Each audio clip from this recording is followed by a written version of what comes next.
സ്വാഗതം. Santosh trophy football championship final round മത്സരങ്ങൾക്കുള്ള ടീമിൽ ജില്ലയിൽ നിന്ന് 6 പേർ. ടീം മാനേജറും മലപ്പുറത്ത് നിന്നാണ്. ജില്ലാ DFA സെക്രട്ടറി ഡോക്ടർ സുധീർ കുമാറാണ് ടീം മാനേജർ.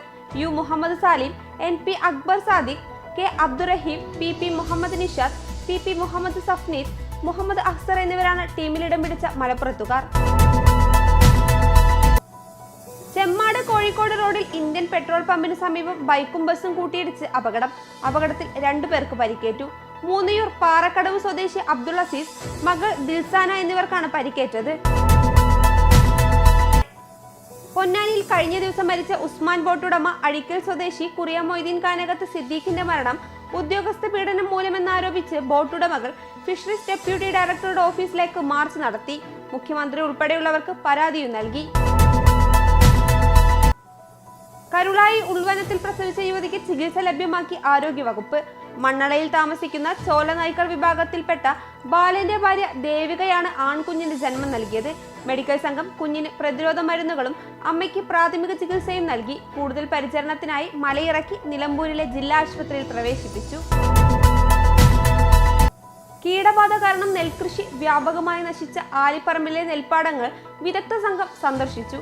കാർഷിക സർവകലാശാലയുടെ പട്ടാമ്പി നെല്ലു ഗവേഷണ കേന്ദ്രത്തിലെ ശാസ്ത്രജ്ഞരാണ് ആലിപ്പറമ്പ് തളി ക്ഷേത്രത്തിനു സമീപത്തെ നെൽപ്പാടങ്ങൾ സന്ദർശിച്ചത്. നെല്ലിനെ ബാധിച്ചത് തണ്ടുതുരപ്പൻ പുഴുവിന്റെയും രൂക്ഷമായ ആക്രമണമാണെന്ന് സംഘം പറഞ്ഞു. നിലമ്പൂർ ഏനാന്തി പാലത്തിന്റെ നിർമ്മാണത്തിന് 17.12 കോടി രൂപയുടെ സാങ്കേതിക അനുമതിയായി. നിലമ്പൂർ നഗരസഭയെയും കരുളായി ചുങ്കത്തറ പഞ്ചായത്തുകളെയും ബന്ധിപ്പിക്കുന്ന പാലമാണിത്. 6 മാസം കൊണ്ട് പണി പൂർത്തിയാക്കുമെന്നാണ് പ്രതീക്ഷിക്കുന്നത്. കരുളായി തെക്കേമുണ്ടയിലെ ജനവാസ മേഖലയിൽ ഇറങ്ങിയ കാട്ടാന വൻതോതിൽ കൃഷി നശിപ്പിച്ചു. കഴിഞ്ഞ ദിവസം രാത്രി 12 മണിയോടുകൂടിയാണ് ജനങ്ങൾ തിങ്ങിപ്പാർക്കുന്ന പ്രദേശത്ത് ആന എത്തിയത്. രൂക്ഷമായ കാട്ടുപന്നി ശല്യത്തിൽ വലഞ്ഞ് കൊണ്ടോട്ടി ഒളവട്ടൂരിലെ നെൽകർഷകർ. കൂട്ടത്തോടെ വയലുകളിലെത്തുന്ന പന്നികൾ വ്യാപകമായി വിള നശിപ്പിക്കുകയാണ്. പുതിയടത്ത് പറമ്പ് പാടശേഖരത്തിൽ കൊയ്ത്തിന് ഭാഗമായ നെല്ല് കഴിഞ്ഞ ദിവസം പന്നികൾ നശിപ്പിച്ചു.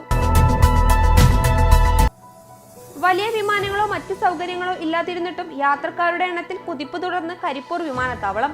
അന്താരാഷ്ട്ര യാത്രികരുടെ എണ്ണത്തിൽ രാജ്യത്തെ 7ാം സ്ഥാനത്താണ് കരിപ്പൂർ. ഇതോടെ ടുഡേ അറ്റ് മലപ്പുറം സമാപിക്കുന്നു. പുതിയ വാർത്തകളുമായി അടുത്ത ദിവസം കാണാം. നന്ദി.